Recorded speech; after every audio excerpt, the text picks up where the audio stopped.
बिस्मिल्लाहिर्रहमानिर्रहीम। अस्सलाम वालेकुम व्यूअर्स, आई होप आप सब लोग ठीक होंगे, अपने घरों में इंजॉय कर रहे होंगे। मैं वेलकम करती हूँ आपका किचन विद नामे में यूट्यूब चैनल।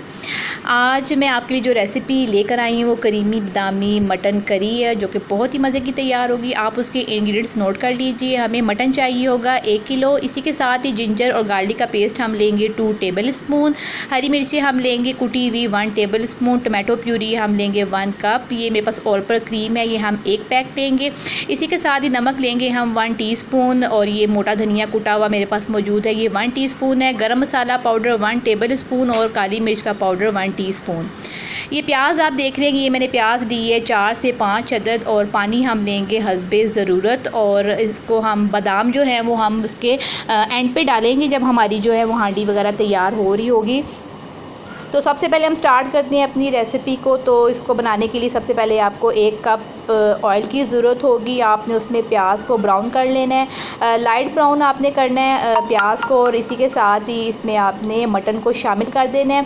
मटन को हम इसमें फ़्राई कर लेंगे तकरीबन 5 से 6 मिनट के लिए, ताकि जो हमारा मटन है वो अच्छे तरीके से उसके ऊपर प्यारा सा कलर आ जाए और वो ऑयल के साथ अच्छे तरीके से फ्राई भी हो जाए। अब आप देख रहे हैं कि मटन जो है वो हमारी बड़ी प्यारी सी फ्राई हो रही है। इसी के साथ ही मैं इसमें अब शामिल कर दूँगी जो मेरे पास जिंजर गार्लिक का पेस्ट था, और जो चिली हमारे पास थी ग्रीन चिलीज़ थी कुटी हुई, वो मैंने इसमें शामिल कर दी हैं। वो भी मैं तकरीबन 50 से 55 सेकंड के लिए मैं इसको फ्राई करूँगी, सौटे करूँगी, ताकि जो हमारा जो जिंजर गार्लिक पेस्ट का जो कच्चापन है वो भी दूर हो जाए, और जो हरी मिर्ची हमने इसमें शामिल की हैं वो भी इसमें अच्छे तरीके से पक जाएँ।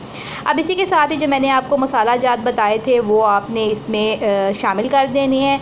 इनको भी हम मिक्स करेंगे तकरीबन 30 से 35 सेकंड के लिए, ताकि ये मसाला भी अच्छे तरीके से हमारा ऑयल के अंदर फ्राई हो जाए। इसी के साथ ही मैं इसमें पानी शामिल कर रही हूँ, ताकि मसाला हमारा ना लगे और हांडी हमारी ना जले। इसीलिए मैं इसमें तकरीबन 1 गिलास पानी का शामिल कर रही हूँ, क्योंकि हमारे पास मटन है तो हम इसको 1 गिलास पानी ही शामिल करेंगे, क्योंकि जल्दी गल जाता है।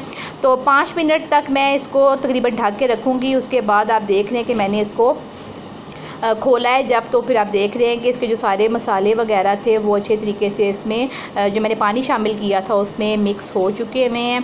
अब इसी के साथ ही मैं इसमें टमाटो प्यूरी, जो कि मैंने 3 अदद टमाटर लिए थे, उनको मैंने सिंपल प्यूरी उसकी बना ली थी, और वो भी मैंने इसमें शामिल कर दी है। गोश्त हमारा अभी थोड़ा कच्चा है, इसलिए मैंने टमाटर अभी प्यूरी इसमें शामिल कर दी है, ताकि मैं इसको ढक के रख दूँ दम पे, ताकि गोश्त हमारा गल जाए। तकरीबन 15 मिनट के लिए मैं इसको ढक के रखूँगी। 15 मिनट के बाद आप देख रहे हैं कि जब मैंने ढक्कन हटाया है तो जो टमाटर प्यूरी है उसका भी पानी खुश्क हो चुका हुआ है, और जो मैंने पानी इसमें शामिल किया था वो भी खुश्क हो चुका है। इतनी प्यारी सी इसकी लुक भी आना शुरू हो गई है, और अब आप देख रहे हैं कि कितना ज़बरदस्त किस्म का इसका टेक्सचर हो चुका है। गोश्त हमारा गल चुका हुआ है। अब कसूरी मेथी मैं इसमें शामिल करूँगी, इससे बड़ा अच्छा अरोमा आता है, बड़ा अच्छा जायका आता है। 1 टेबल स्पून मैं इसको क्रश करके कसूरी मेथी का भी शामिल कर दूंगी। इसी के अंदर मैं इसको भूनना शुरू कर दूंगी। आप देख रहे हैं कि हमारी कितनी प्यारी सी ग्रेवी, इसका कलर कितना प्यारा आया है, और ये ग्रेवी तैयार हो रही है हमारी मटन की।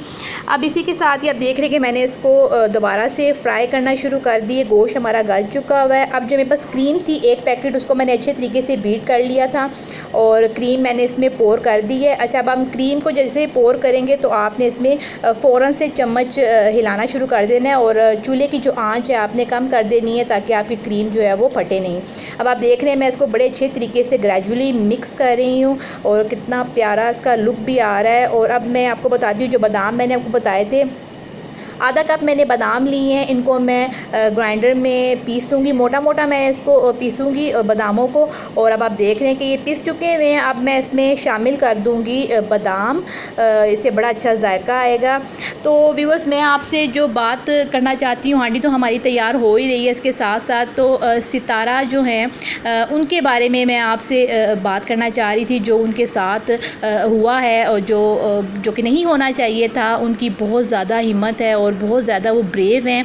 और उनके जो हस्बैंड ने सेकंड मैरिज की है, उसकी बारात उन्होंने अपनी आँखों से लाइव देखी है। जैसे कि आप सोच सकते हैं कि कोई भी औरत ऐसे बर्दाश्त नहीं कर सकती कि उसका हस्बैंड उसके सामने ही दूसरी शादी करे। ये औरतों की ही हिम्मत है जो वो बर्दाश्त करती हैं। अगर सितारा ये एक्ट करती तो उनके हस्बैंड तो बहुत ही आग बबूला हो जाते और उन पे तरह तरह के इल्ज़ाम लगाते, उनको बुरा भला कहते, जैसे कि लोग समाज में एक औरत को, मजबूर औरत को करते हैं। लेकिन इस लड़की की हिम्मत है कि जैसे इसने बर्दाश्त किया है और सब कुछ, अल्लाह इसको सब्र दे। मैं तो बहुत ज़्यादा टेंशन और डिसार्ट और अजीब सा माहौल था जब मैंने इनके बारे में ये सब कुछ देखा, क्योंकि हम लोग, आपको पता है कि इस तरह की चीज़ें बहुत ज़्यादा कम देखते हैं कि कोई औरत अपने सामने इन चीज़ों को करे। और ये इन्होंने मिसाल कायम की है। मैं तो इनको हेड्स ऑफ करूँगी और मुझे बहुत दिली दुख है। और इसके साथ ही मैं बहुत ज़्यादा परेशान भी हूँ। अल्लाह ताला इनको हिम्मत दे और जो इनकी लाइफ है आगे जो जा रही है, इनको खुशियाँ नसीब करे। जैसे ये खुद प्यारी हैं, खुद इतनी खूबसूरत हैं, अल्लाह ताला इनके नसीब भी अच्छे करे। और उनकी तरफ जो परेशानियाँ और जिस परेशानी से ये गुज़र रही हैं उनसे ये जल्दी से ख़त्म हो, दूर हों, ताकि ये भी अपनी लाइफ को एंजॉय कर सकें। अब इनके हस्बैंड ने जो किया है वो आपके सामने ही है। वो तो मेरा ख्याल में कोई शाहरुख खान बना फिर रहा है और उसको जी एक छोड़ दूसरी मिल रही है और वो कोई हीरो अपने आप को समझ रहा है। लेकिन उसको ऐसे बिल्कुल भी नहीं करना चाहिए था। उसको अपनी बीवी के भी इमोशंस देखने चाहिए थे। जो उसने ये एक्ट किया है वो बिल्कुल भी एप्लीकेबल नहीं है। अब मैं तो इस बारे में कुछ नहीं कह सकती। बस मैं लास्ट में आपको यही बोलूँगी कि आप एक स्ट्रॉन्ग वुमेन हैं और इसी तरीके से अपने चैनल को आप रन करती रहें और इसी तरह आप स्ट्रॉन्ग रहें। अब बिल्कुल टेंशन मत लें इस आदमी की, आप अपने पर फोकस रखें। टेंशन करने से आप खुद ही वीक होंगी। तो बस मेरा ये पैगाम था आपके लिए और सबको मैं ये बताना भी चाहती हूँ। अब मुझे इजाज़त दीजिए। अल्लाह हाफ़िज़।